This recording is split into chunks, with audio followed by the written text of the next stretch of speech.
Tara mga kalods, pakainin natin yung alaga natin yung manok. Mabilis lumaki yung mga sisiw ko mga kalods. So, ano pa lang yan, isang buwan ngayong 5, pero ayan na, lalaki na. So, ito yung pakain natin, 2.5 na na feeds. Feeds ng manok.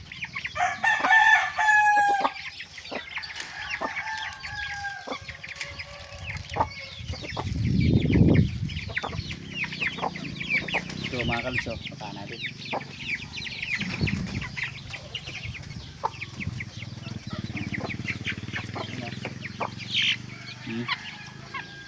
Mag-iisang buwan pa lang itong 5, pero ito na kalaki. Ang bilis.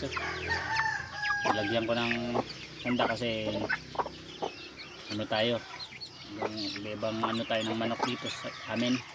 Kaya natandaan ko, para matandaan ko na akin.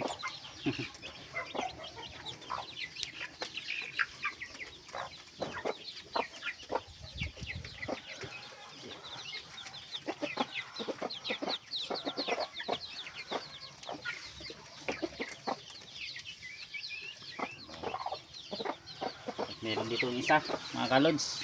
Ito magdadalawang buwan naman to, pero halos kasing laki na sila.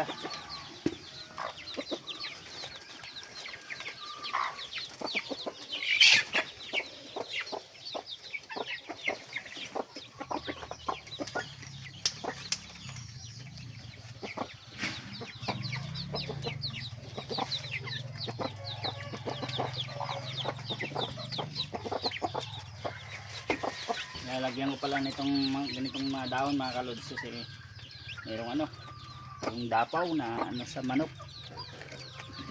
para mawala. Ito yung pangontra. Yan mga kalods, nilalagyan ko nitong ganitong mga dahon kasi pangontra to sa ano, dapaw sa manok.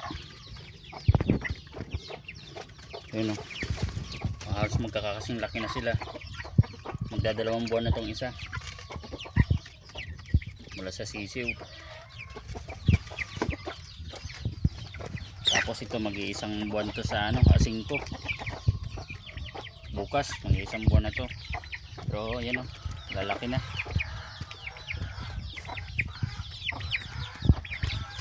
Mabilis sila mga kalods. Ang ganda o.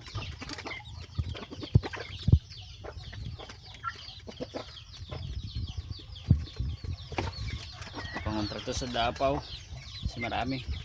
Kaya ito sisiw, bagong sisiw din to. Sa ano to, sa bayaw ko to.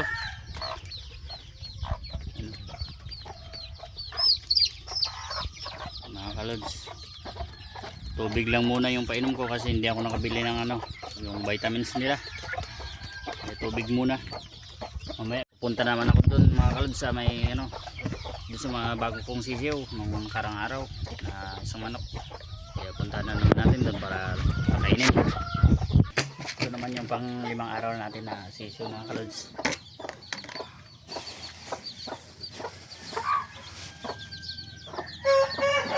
Dito ko lang sa lupa ilagay yung kain.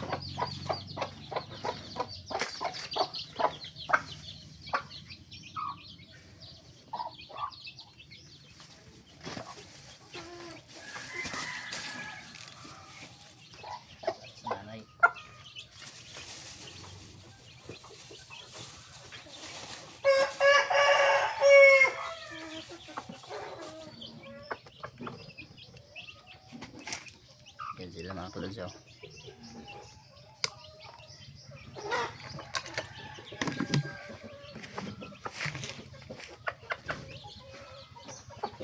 Ito yung lagayan ko ng tubig.